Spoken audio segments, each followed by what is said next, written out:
नमस्कार दश बंधु मधुबाबू पेंशन योजना को नहीं आसला एक बड़ खुशी खबर। सरकार देले बड़ खुशी खबर। ओडिशा रे तिबा समस्त वयस्क वृद्ध विधवा दिव्यांग लोकों पाई नुआ अपडेट। सरकार कले एक बड़ घोषणा एही दिन ठारू लागू हेबो 3000 टंका भत्ता राशि। तबे दश बंधु आग को जानिबा पाई जे माने आम चैनल को नुआ आछंती ताले आम चैनल को एबे सब्सक्राइब करि रखंतु एवं पाखरे आस्तुबा बेल आइकन को दबाई रखंतु। मधुबाबू पेंशन भोगी आसला एक बड़ खुशी खबर। शेष में आपण मानकर अपेक्षा करथिबा ठीक समय को आसी जाइछंती आउ आपण मानकर अपेक्षार फल खूब शीघ्र मिलवा जाउछि।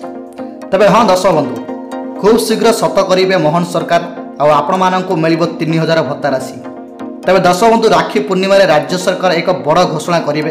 राखी पूर्णिमा रे राज्य सरकार प्रधानमंत्री पेंशन को नहीं एक कथबार्ता हेबा बोली सूचना मिली। आउ केबे मिलिबो भत्ता राशि ए नहीं स्पष्ट खबर मिली ना। तेबे सूचना जहाँ लगुच कि खूब शीघ्र अगस्त शेष में मिल पारे बोली सूचना मिली। तेबे दश बंधु आपण मानक खूब शीघ्र 3000 भत्ता राशि मिल। तेणु आम सहित एमती जोड़ी हो रुहतु। आउ क्यों तारीख में मिल आपण मैंने आग को जानवा आम सहित जोड़ी हो एवं अधिक रु अधिक शेयर करूँ।